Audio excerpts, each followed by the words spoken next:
Bloomberg Audio Studios. Podcasts, radio, news. Minnesota is taking center stage in an intensifying standoff between states and the federal government. My name is Keith Ellison. I'm the Attorney General for the state of Minnesota. On Monday, Minnesota sued the federal government. We're filing against the United States Department of Homeland Security to end the unlawful, unprecedented surge of the federal law enforcement agents into Minnesota. Because this has to stop.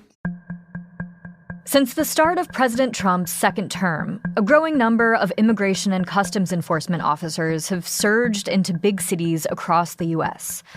Ellison's suit alleges, in Minnesota, ICE agents have sown chaos and terror. It accuses aggressive and poorly trained officers of conducting warrantless searches and racist arrests and using excessive force. In Minneapolis last week, one of those ICE agents fatally shot Renée Good, a mother of three, in her car. Good's killing set off a firestorm of competing narratives from federal and local officials. She then proceeded to weaponize her vehicle, and she attempted to run a law enforcement officer over. They are already trying to spin this as an action of self-defense. Having seen the video of myself, I want to tell everybody directly, that is bull. Even as Minnesota tries to eject ICE with its lawsuit, the federal government says it's sending more ICE agents to the Minneapolis area. On the ground, ICE has been met with protests and with observers who track the officers' movements. The better-equipped ICE forces outnumber local police, something local authorities say makes it harder for local police to maintain public safety.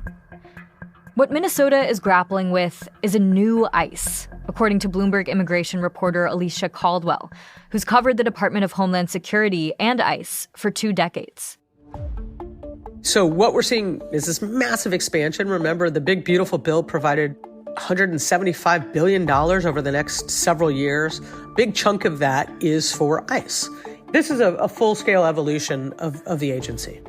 For one perspective on this evolution, I spoke to Efrén Olivares, a human rights lawyer and the vice president of litigation and legal strategy at the National Immigration Law Center.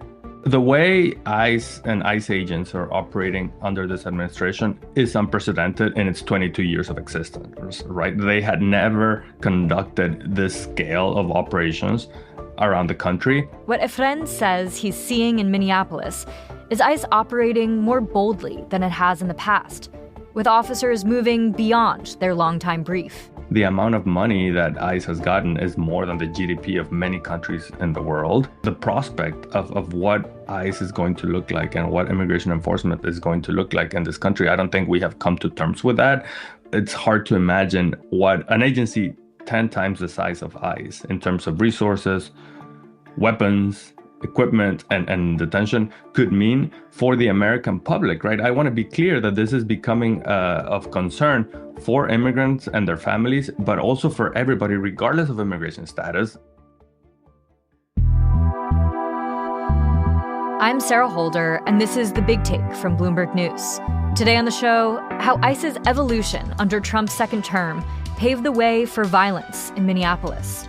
How state and local officials are trying to get federal agents out of their cities, and what's next in the battle between state officials and ICE.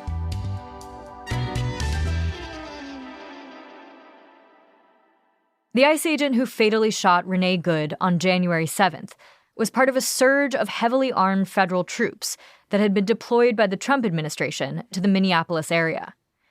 Bloomberg's Alicia Caldwell says they began arriving in early December under what ICE called Operation Metro Surge. So it's being described as a twofold operation. It's fraud within the Somali community, which the state recognizes and the state has been trying to address along with the federal government, as well as the broader immigration approach that they've taken across the country. We've seen it in Los Angeles, Chicago, Washington, New Orleans, Charlotte, and now it's Minneapolis's turn, if you will. But this is different. This is bigger. And this is much more expansive. They're describing it as the largest such operation of its kind, meaning just law enforcement. We've seen the National Guard elsewhere, but this is just law enforcement. It's a combination of ICE, now Border Patrol, and other federal agents from across the Department of Justice and elsewhere sort of anybody with a gun, if you will. By now, I think a lot of people have seen what happened in Minneapolis, seen the shooting of Renée Good. But after the shooting, two very different accounts took shape of what happened and who was at fault. Can you lay out those different narratives for me? Right. So there are two starkly or views on this. One is from the U.S. government. They were very swift to say Renée Good was in the wrong. Her vehicle was blocking the road. At some point, she seems to be waving cars on.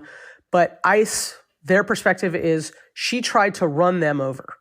Now, we've seen many, many different angles, including a camera angle from the officer involved in the shooting who actually shot multiple times into the vehicle. There's no video evidence that I've seen that he is hit. Now, ICE says, hey, this guy was protecting his own. He was protecting his life. She did this. She tried to run them over. The president of the United States actually accused her of viciously running them over. There isn't video of that. From the other side, which is a growing chorus and a very loud chorus from the state government on down and the public, she was trying to leave. Her tires appeared to be turned. We can't see directly into the driver's seat, but she appeared to try to turn, according to them, and leave. This dissonant response from federal and local officials has in part seeded this conflict over who will actually run the investigation into Renée Good's killing, right? Trump officials have said that the FBI has taken over the investigation of the shooting. The Minnesota body that would usually investigate this sort of case says that the Trump administration has blocked its access to materials and evidence from the investigation. So what's the latest in this standoff? So the Federal Bureau of Investigation has taken the lead. This morning, there's been reports of resignations from the Department of Justice, from the Civil Rights Division, because they are not apparently investigating. And that would normally be a pretty routine course of business in an officer-involved shooting like this. And, regardless of where you fall on the political spectrum, you have a U.S. citizen who is deceased. The shooter, which is not in doubt, is a United States government employee, a federal law enforcement officer. So traditionally, you'd have multiple strands of investigation. The FBI is the lead. The Justice Department is in charge here. They have cut out, according to Minnesota officials, the Bureau of Criminal Apprehension, which is their top law enforcement agency in the state. Now, that agency and state officials have said they are, in fact, receiving credible information from witnesses, from community members, which they've asked for. That said, they've been pretty open that without the assistance of the federal government, without forensics, without access to the vehicle and other details, it may be difficult to compile the type of evidence they would need to make a determination. And another pole of the state, local versus federal conflict is these lawsuits that were announced on Monday. State officials in Minnesota are filing a lawsuit against Kristi Noem and ICE. Tell us who exactly is behind that suit and what they're seeking. But it's the state of Minnesota, so the Attorney General, generally, Keith Ellison, would run that lawsuit on behalf of the state of Minnesota. And the idea is to try to force them to either curtail their tactics or leave altogether. It seems like the state's argument here is that they don't need federal forces on the ground. They didn't ask for federal forces on the ground. Federal forces are in some cases disrupting local law enforcement efforts. What is the federal government's argument for being there and, in fact, sending more troops to Minnesota? Well, one, they say they get to. They have jurisdiction over the immigration laws wherever somebody may be suspected of being in the country unlawfully. Same with, the broader fraud allegations. They're making this very broad jurisdictional argument, which is hard to, get around, right? They're the federal government. In other cities, the administration has said, hey, we're going in to curtail violent crime in addition to immigration because the two are hand in hand. And they have suggested they are arresting the worst of the worst. But, in that mix, what we have seen is a growing percentage of non-criminal immigrants whose only offense is being in the country without authorization or even suspected of not being in the country without authorization. After the break, how ICE's budget, recruitment process, and tactics have changed under the second Trump administration, and what comes next for the bulked-up agency.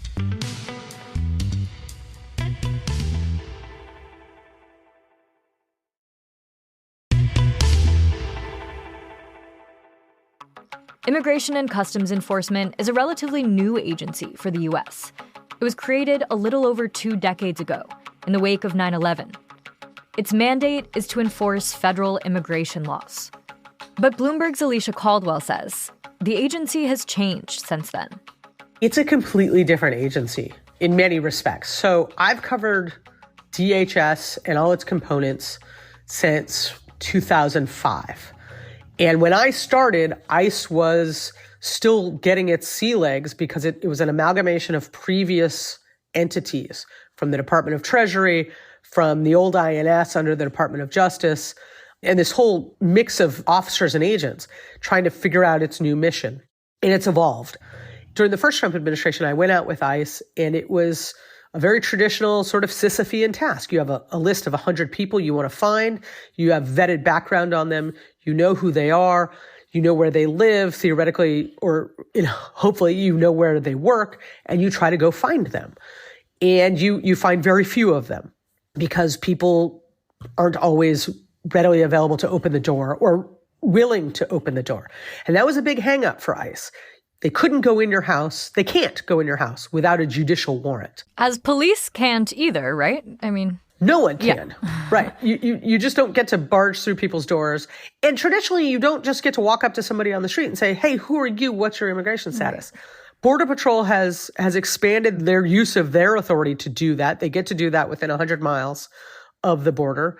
And now ICE is being far more aggressive. It used to be, do not give chase. It's dangerous for you. It's dangerous for them. Let's not do it. Now we're giving chase. We're seeing smashed windows. We're seeing, as we saw in Minneapolis, surrounding a car. In this case, and there's questions about whether the officer ever should have been in front of the vehicle at all. That's in fact against their own procedures and rules. And it's tactically not safe. Does that reflect a change in protocol or just a change in action? It's a change in action because the rules haven't changed. What has changed is ICE's level of funding.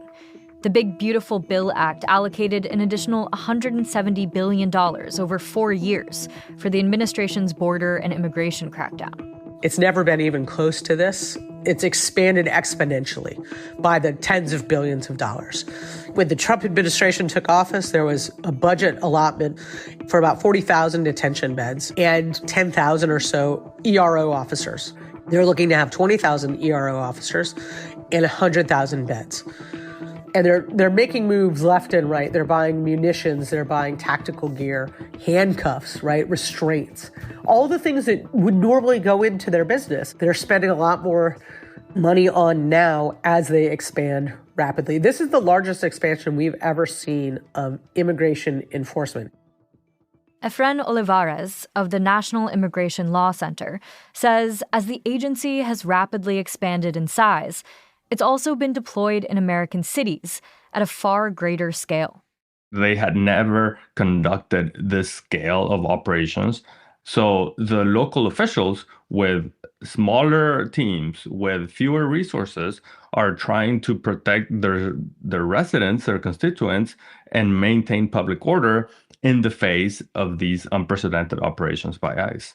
ICE has the power to arrest, detain, deport people who are in this country illegally. But what we're seeing in places like Minneapolis is that these agents are coming into contact with a much broader swath of the population than they previously have, right? U.S. citizens, protesters, bystanders, and green card holders.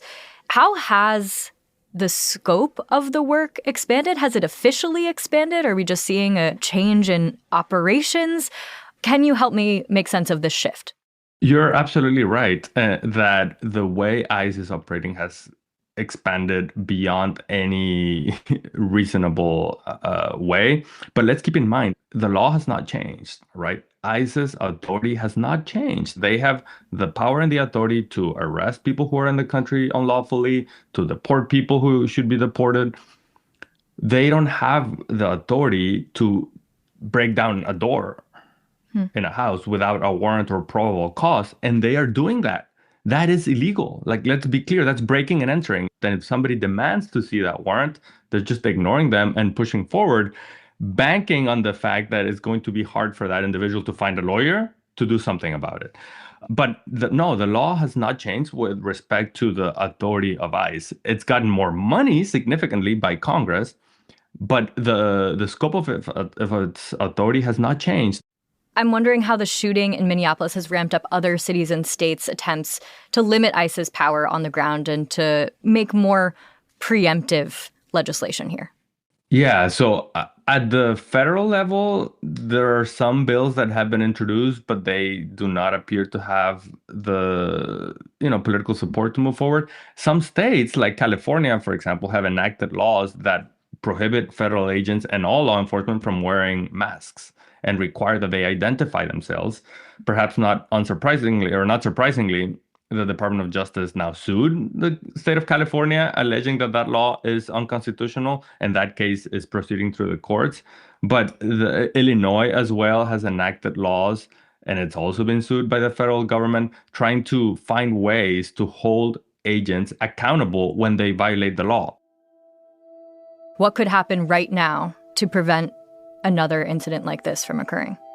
I think if the leaders of ICE and DHS and the federal government were to change their rhetoric and say, we do not want ICE murdering anybody. We don't want anybody else to die. We want to enforce immigration laws, but nobody should die. That would send a message to agents to de-escalate any confrontation that they may encounter.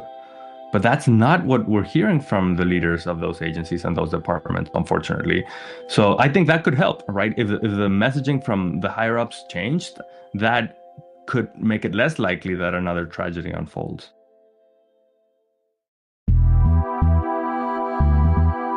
This is The Big Take from Bloomberg News. I'm Sarah Holder. To get more from The Big Take and unlimited access to all of Bloomberg.com, subscribe today at Bloomberg.com/podcast offer. Thanks for listening. We'll be back tomorrow.